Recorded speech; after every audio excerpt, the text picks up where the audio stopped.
হ্যাঁ, জুতোটা খুলতে হবে। জুতোটা খুলে মোজা পরে যাওয়া যাবে তো? ওজন ঢুকলো 1 2 3 4 5 6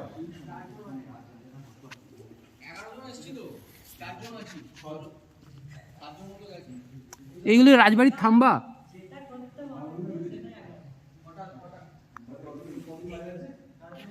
এখানে কি বলছে, কি বলছো? যেটা করতে মানা করবে সেটাই আগে হবে। হ্যাঁ, কি করতে মানা করছে? ভিডিও করতে মানা করছে, ভিডিওটা আগে হবে, তারপর ফটো হবে। উপরে উঠে যাবে বললো যে। দাদা চলো, এইখানটা ওপরে হয়তো কিছু একটা ছিল, সেটা ভেঙে পড়ে গেছে নাকি? আমাকে যদি আমার দেখুন 1% চাল আমার বড় দোকানে আমি ছাই না, সেই হিসাবে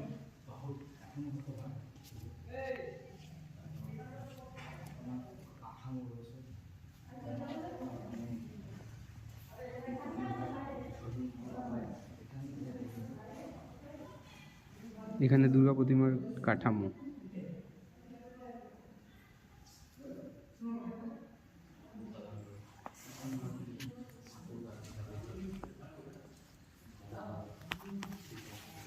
তো এটা বলছে ওপরে যাওয়া যায়, দেখি ওপরে কোনটা দিয়ে যাব।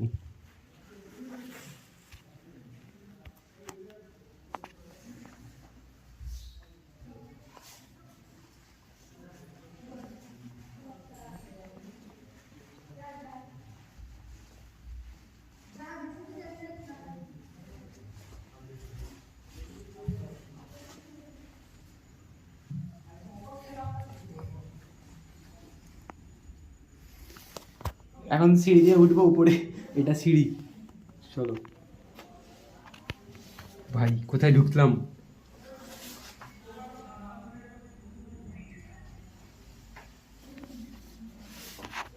টর্চ, ফ্ল্যাশ জ্বালতে হবে।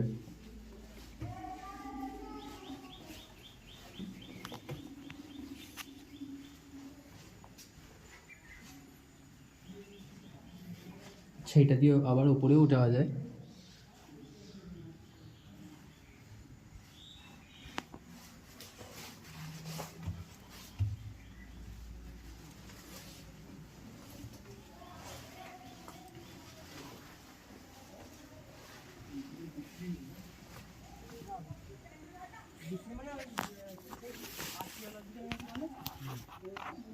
ও, আরো একটা সিঁড়ি আছে, আরো একটা সিঁড়ি, আর একটা সিঁড়ি। এই তো পুরো সেই একদম উপরে টেরেস না কি বলে, টবলু রূপটা। এখানে ভিডিও করতে হবে, আপনাদের লোকে আছে যেহেতু ভিডিও করছেন, যা করার এখান থেকে করুন। আমাদের এখানে দেখতে না পায়, তাহলে তো মানা করে। ওইটা কোথায় গেছে, ওই ওনারা কোথায় গেছে দেখুন, আমরা পুরো ঘুরছে। হ্যাঁ এমনি করে দাঁড়িয়ে আছি, ভয় লাগছে হুম। যদি ভেঙে পড়ে যায়। এটা হলো রাজবাড়ির বসত বাড়ি। এর আগে যেটা দেখলাম সেটা হচ্ছে রাজবাড়ির মানে দুর্গাপুজো যেটা হয় সেটা। এটা হলো রাজবাড়ির বসত বাড়ি। ভাই, এখানে ভালো ভূতের সিনেমা হবে। যারা সিনেমা করে তাদেরকে খবর দিতে হবে যে তোমরা এখানে আসো, এসে ভূতের সিনেমা করে নিয়ে যাও। চলো যাই দেখি রাজবাড়ির ভেতরে। ভাই, মানে দেখতে পাচ্ছ দোতলা রাজবাড়ি, সেটার পুরোটাই অংশটা নষ্ট হয়ে ভেঙে পড়ে গেছে, কিচ্ছু নাই।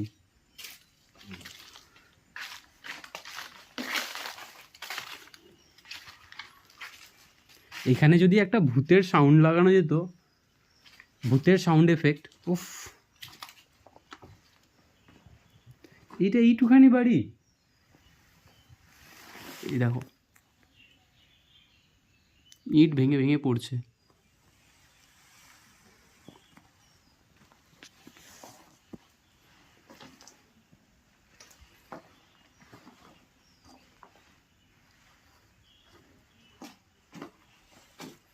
এটা আই থিঙ্ক এটা আলমারি বা কোনো কিছু রাখার জায়গা ছিল এটা।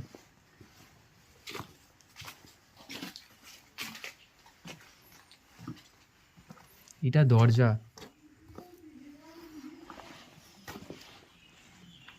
এটা সিঁড়ি।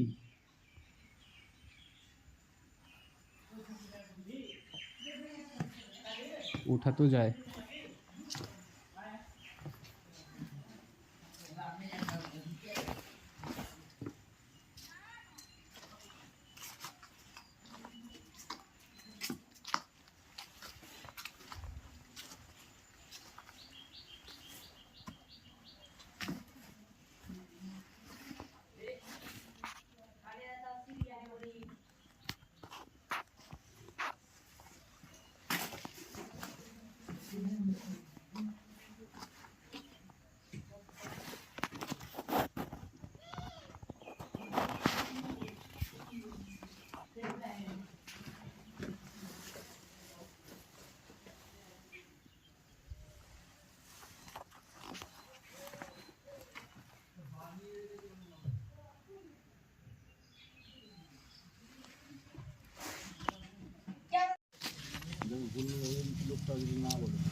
ওই হলো গরুর গাড়ি আর এই হলো জোড়া টেম্পল, জোড়া শিব মন্দির।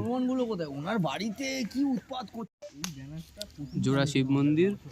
এই হলো রাজবাড়ির দুর্গা ভবন, পিছন দিকে রয়েছে বসত ভবন। এই হলো রাধাকৃষ্ণ মন্দির। আমার নাম মহিতোষ রায়। আমি এই পরিবারেরই একজন। আমরা হচ্ছে অষ্টম মানে জেনারেশন, এইট জেনারেশন। আমি বর্তমানে রাজস্থান জয়পুরে থাকি। তো সেখানেই আমি এস্টাবলিশ। তো এখানে কিছু রিপেয়ারের কাজ চলছে এবং মাঝে মাঝে আমার এই গ্রামটা খুব ভালো লাগে, সেই জন্য আমি এখানে এসে মাঝে মাঝে থাকি। আর এটা আজ থেকে 400 বছর আগে পরমানন্দ রায় ছিলেন। পরমানন্দ রায় তিনি বর্ধমান মহারাজার দেওয়ান ছিলেন। তো সেখানে তারা যখন ওদের অনেক বড় হয়ে যায়, তখন বর্ধমান মহারাজার সঙ্গে সমঝোতা হয়ে এটা ওনাকে পরমানন্দ রায়কে দিয়ে দেওয়া হয় এরিয়াটা। আমাদের এরিয়া হলো এখানটা পুরো কালিকাপুরের পুরো জঙ্গলমহল।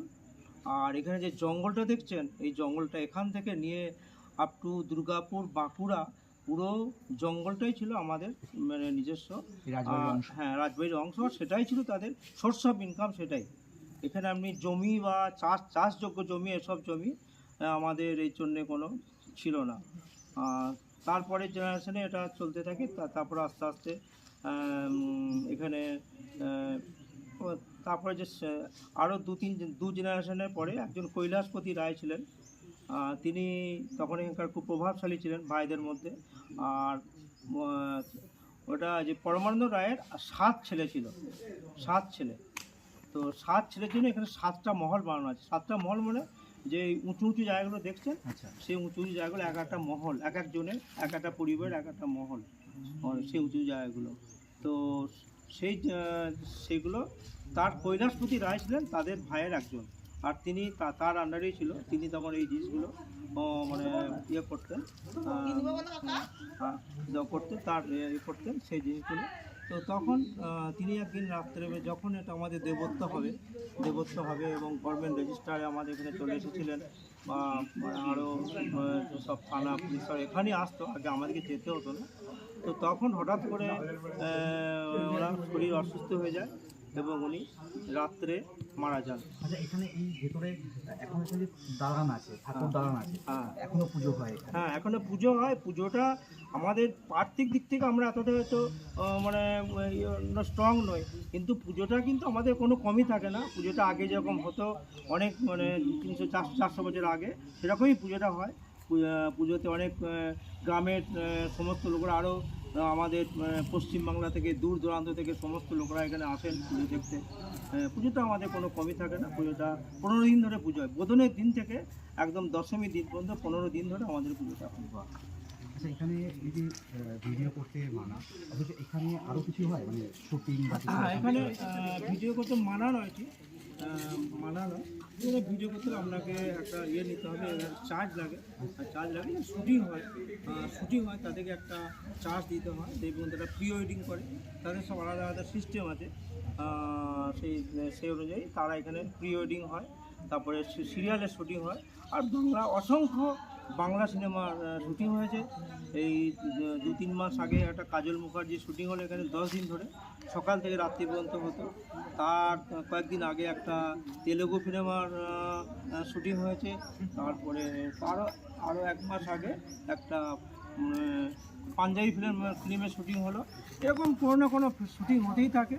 আর এখানে আমাদের নাসিরউদ্দিন, শাবানা আজমি, তারপরে আরও অনেক হিন্দি আর্টিস্ট এবং তরুণ মজুমদারের বই করেছে এখানে অনেক। বা এখানে আমাদের পশ্চিমবাংলার যে সমস্ত আর্টিস্ট, সিনেমা বড় বড় যত আর্টিস্ট সবাই এখানে সিনেমা করেছেন। হ্যাঁ, শুটিং করেছেন, অসংখ্য শুটিং হয়েছে। আমার মনে হয়েছে এই গত কয়েক বছরে প্রায় 200 সিনেমার শুটিং হয়ে গেছে। রিসেন্ট যখন ভোরবি সিনেমার শুটিং হলো, ভোরবিটা এখানটায় হলো, এখানটায় শুটিং। এটা একটা ঠাকুর দালান। হ্যাঁ, ঠাকুর দালান। হ্যাঁ, ঠাকুর, এটা শিব মন্দির। এদিকেও শিব, এদিকেও শিব, জোড়া শিব মন্দির। জোড়া শিব। জোড়া শিব। তো যে শিবটা আমার একটা ব্যক্তিগত অনুমান, এরকম যেখানে বাড়ি আছে এখন দেখবে সেখানে 2টো শিব মন্দির আছে। সেটা একটা কারণ কি হলো, আমি যেটা পড়াশোনা করে জানতে পেরেছি, আগে বর্গিরা কি হতো, এসব জিনিস আক্রমণ করে দিত। যখনই শিব মন্দির থাকতো না, তখন তারা কিছু করতো না। শিব ভক্ত। হ্যাঁ, যারা এখানে যত মন্দির দেখবে, এই জঙ্গলের মধ্যে আরও সব 2-1টা গ্রাম আছে, এখানে ছোটো ছোটো এরকম কিছু আছে, সেখানে এরকম 2টো শিব মন্দির। যেখানেই দেখবে তুমি, এরকম জমিদার বাড়ি আছে না, এরকম বড় বাড়ি, সেখানে দেখবে 2টো করে শিব মন্দির আছে এরকম। সেখানে আমার মনে হয় যে ওই জন্যই যেন করেছে, আমার যদি মনে হয়। ধন্যবাদ। তার মানে এটা পরে হয়েছে।